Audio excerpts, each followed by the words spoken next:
How's it going, Kevin? I'm good, thank you. You want to interview me?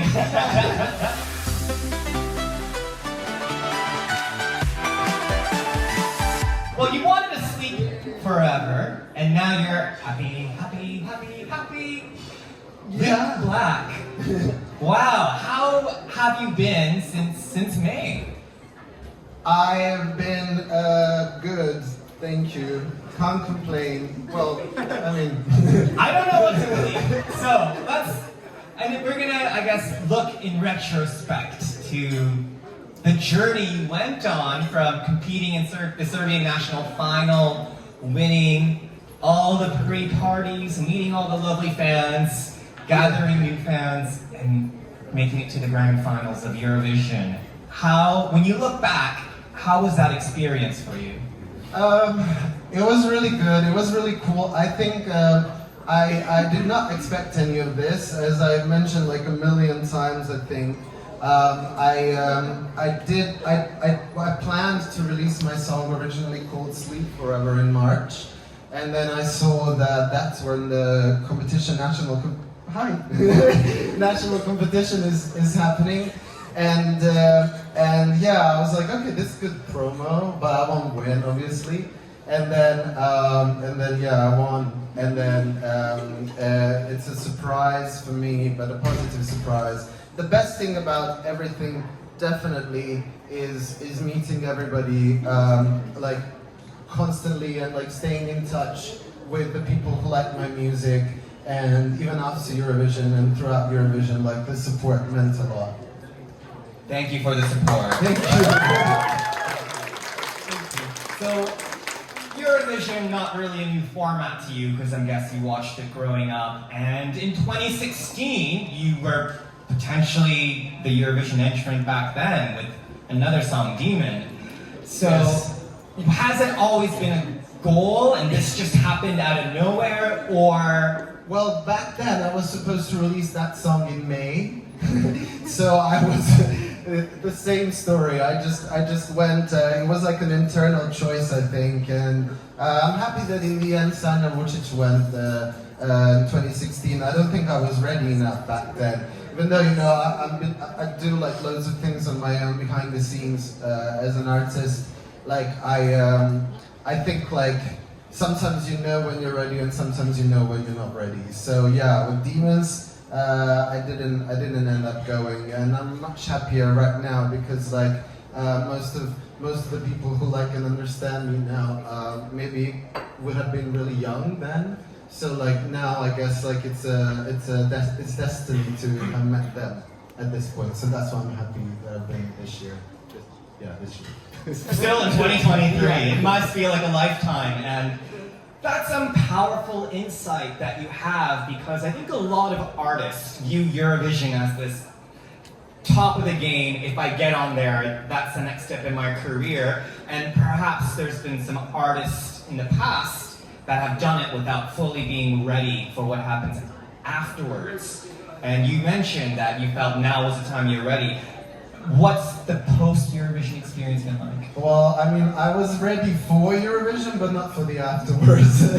Like when you do a competition like this, I'm going to be so sweaty in the video, but it's fine. You still look good. Doesn't Luke still look good? You've woken from your sleep in the middle of the night. Midnight glow. Exactly, it's my pajamas. Taylor would know, yeah. I wasn't ready because like the machinery that you need after Eurovision. So to use the whole machinery that Eurovision gives you, like the whole platform and everything, you kind of need to have like 5 steps in advance. So once the competition is done, you can just, release music, it can be cool, like you can just sit back and watch it unroll. But I didn't think about that because I was producing the whole show myself. So basically, staging and everything, or? Yeah. I was the producer, like also creatively, but I had my friends make the stage and everything, but I was also a part of like creating the stage and production. So it really took a toll on my I guess capabilities to think in advance. And yeah, so I'm really happy that people who like my music were patient enough for me to release I'm So Happy, the new single, a couple of months later. But now I guess it gave me a really good jump start. So now I made even more songs and more songs that I'm going to be releasing sooner. More on the way. Luke, you've been slaying it. Now you're on 2 sold out shows in London. You released I'm So Happy. I think you definitely were ready. Obviously, you've been planning, and I gotta say, you even have some really cute merch here. By the way, on sale. Can you tell us a little bit about what I'm holding here? Yes, okay. I feel like we're in Topshop right now. Okay, girl, Topshop's having a nice sauce. Topshop, the brick and mortar's gone, but please tell us.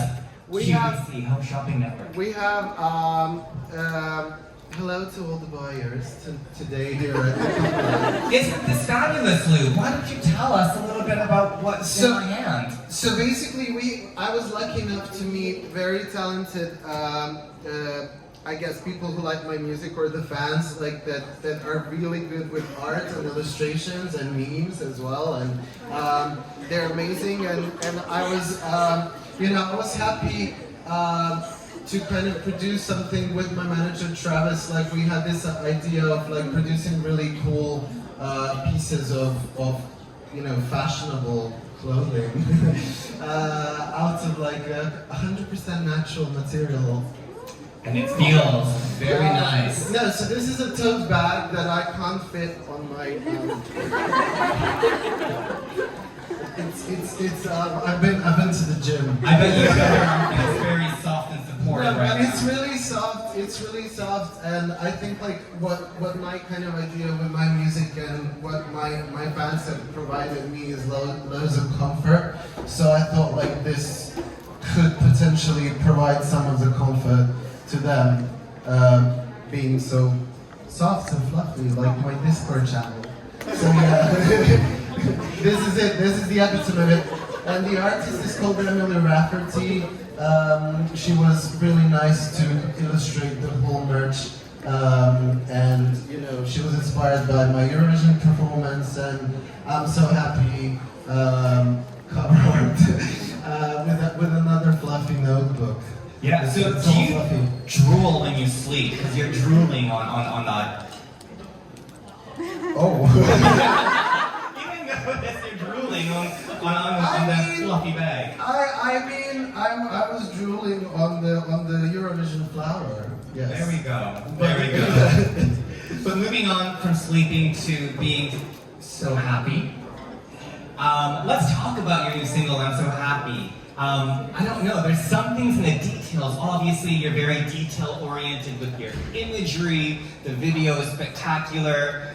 Did you know if you turn the captions on to I'm So Happy, you see sad faces bookending all the lyrics? So you really dove in really into everything about imagery and other aspects of the song. But are you happy? Really? But I'm so happy.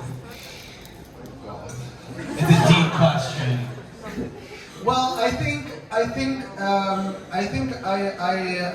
content. Is that? I mean, I've been chasing happiness like for a long time, and it's something that kind of my new music is delving into. Is about the pursuit of paradise and what to do when you find it. I think I was constantly trying to reach this state of happiness. Because I saw, loads of people here in London, when you ask them, how you doing? And the answer would be like, oh, I'm doing good, I'm really happy, everything is going as it should be. And you're kind of like, oh my God, how? Like, nothing. Have you been on the Central Line when it's 30 degrees outside? Yeah, exactly. No, I mean, nothing is as I thought it would be, like when I was younger. Like, I thought I would be in a different place.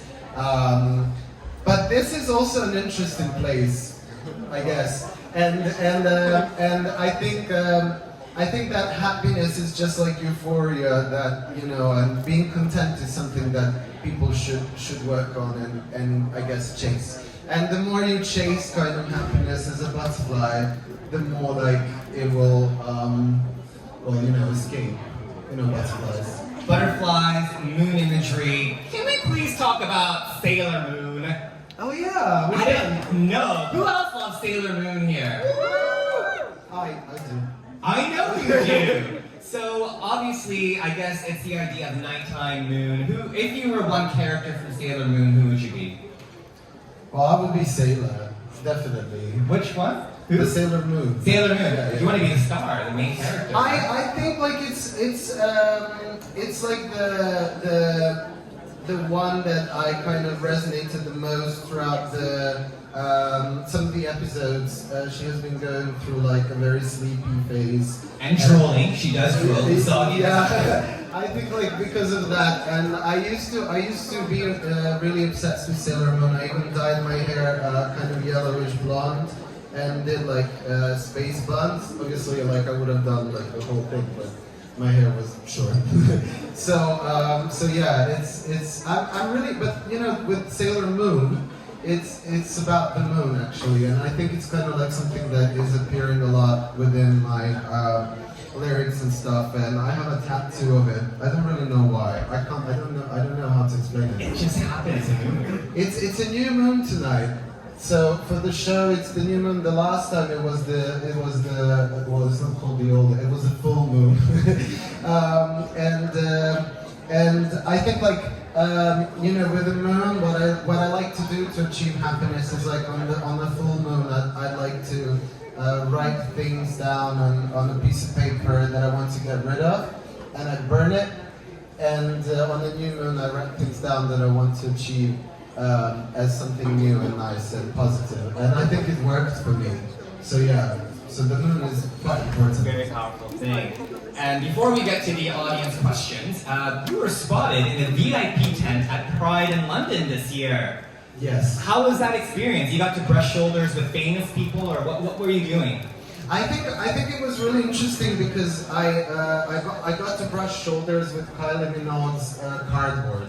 Wow! Padam, the 2D version. Yeah, I almost knocked it, and that was the whole thing. But I think it's quite interesting. I was always in my kind of way trying to support even Pride and the LGBTQ community plus in Serbia, but it was never something that I could actually do. It's quite tough. Back there, they just had a really successful Pride in Belgrade, which I'm really happy about. There was a lot of people, I think, so big round of applause for Serbian Pride. It takes a lot of courage, and sometimes we take for granted that we have Pride, but it takes a lot of courage to do that, doesn't it? I think it takes a lot of courage to express yourself in Serbia. You know, I was always in artist circles. As a musician and artist myself, so in a way, in that kind of like environment, you always feel safe as an artist. But I think it's a really big thing, and I'm happy to help more in the future. And London Pride was great. That was the first Pride event I've been to in my life, so I was really lucky to have been invited there to kind of. Support and watch Adam Lambert, was it? Adam Lambert, yeah. And knock over Kylie Minogue. And knock over yeah, she was promoting her champagne, I think. Ooh, I love my Kylie wine. Rosé. Yeah, rosé. Oh, rosé, yeah. Yes, mine too, yes. Well, now let's open it up to the floor. Does anyone have any questions for Luke? Oh, I thought they already knew everything. No! We got a curious crowd today. Bye, Mia. See you, Trian. Bye, Mia. Goodbye. All right. Yes. Oh, we gotta do the hello again. Hello. Hello. Hello. Where does the hello come from? Did you just like it? You say it. From me. No, I just. There you go. Oh, amazing. Amazing. There we go. Hi Luke, my name is Asifa. I'm a drag artist of Pakistani heritage and I'm very inspired by you. I just want to say well done on being yourself in Serbia. I think it's really powerful. My question to you as a fan is what did you think of Graham Norton's comments before you performed? Before your performance? Should we preface it? What were Graham Norton's comments? Yeah, I don't know. I met him, he's the like little old guy that was running around. Fabulous. So he basically said, Luke Black is representing Serbia, this is his song, I have no idea what this song about, answers on a postcard please. What did he say? Sorry. Answers on a postcard. He didn't know what the song was about. Well, because it's not in English, and I guess in England, next to one of the hosts, it's hard for people to speak more than one language. You would think as a queer person, he'd be on your more side. supportive, but it was more of a critique. Yeah. I don't know really. I don't know Graham Norton. I think like I know his show, so he's really funny. I'm much more of like an Alan Carr kind of fan, but but yeah, the song. Well, if Graham Norton is watching, it's about you know, trying to escape your problems while sleeping basically, and trying to wake up and solve the problem. So that's what I wanted to do on stage, basically with the robot. But it was kind of complicated, I do understand. Like, it's a 3-minute kind of thing where you have to showcase this message that's quite important, and you know, there's loads of artists, you can't just make it your own show. So I think like 3 minutes for this song might not have been enough for everybody to understand it. But obviously loads of you guys are smart, so yeah. Thank you. We have another question. Over here. Hello? I gotta do this matrix go again, so you have eye contact. No, I gotta do it. You stay put. Hello. Hello. Hi Luke. My question is, what symbolism does the butterfly have to you for your music video? Because butterflies are super important to me. I don't know if you remember at the last gig I asked you to draw a butterfly. Yeah, I know. And I got it tattooed. And You got It's it. stuck on you. I got my tattoo. Oh my god, I remember it. Yeah, I got it 2 days ago, and I love it. Yeah, I got it. It's like a fairy winged butterfly. That's Yeah. kind of like Yeah. what I envision. Is it different types of butterflies? I don't know about butterflies a lot, but like the one that she has, I remember that. I wanted it to be like with sharp wings and like. Yeah, it's a beautiful, unique butterfly. And like, yeah, so the point was, I just asked him to draw a butterfly because everyone's interpretation of a butterfly is unique, and I love that. So what symbolism does a butterfly have to you? Well, I have to share a story I don't think I've ever shared about how I failed my driving test. So, bear with, it makes sense. So basically, I was in Serbia trying to, you know, drive a car, and I had a test, and you have like a policeman behind you when you're driving, like the practical side of it.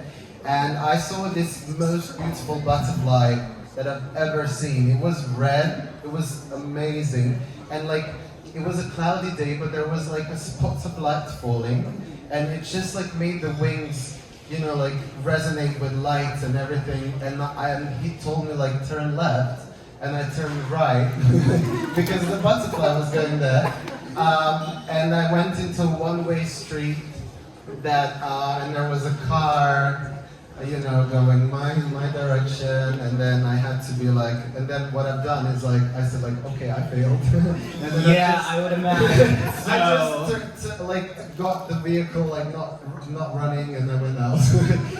But the point is, there's no point to this story. The point is, I've been chasing butterflies loads in my life, trying to, you know, as I said, achieve a certain way of happiness, and I was always kind of like wondering why it's just there for a short time.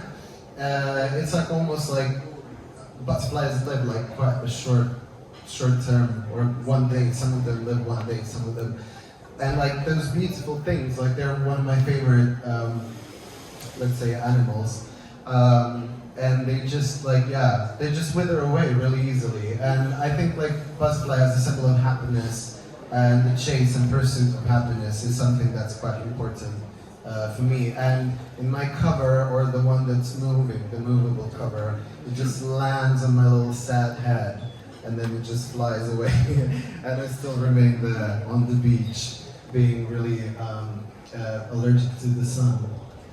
Wow. Well, hey, you know what? Who else? Butterfly wings. Is it Eternal Sailor Moon or Super Sailor Moon? Sorry, we're Sailor Moon. I don't know. There's one version of Sailor Moon with wings, but here we have an illustration. Yeah, this is that the one that made you fail your driving test? The red butterfly. Yeah, this is it. I caught him and made him as a part of your merch. That's how you get back. You made me fail my driving test, and now you're part of my merch. Yeah, exactly. It looked like this a lot, actually, which is quite funny. Like it was definitely like a red winged butterfly. Like that. It was really big. It was really big and nice. Well, thank you very much, Luke. I know you've got a busy schedule. Sold out show. Who's going to Luke's show tonight? Thank you. I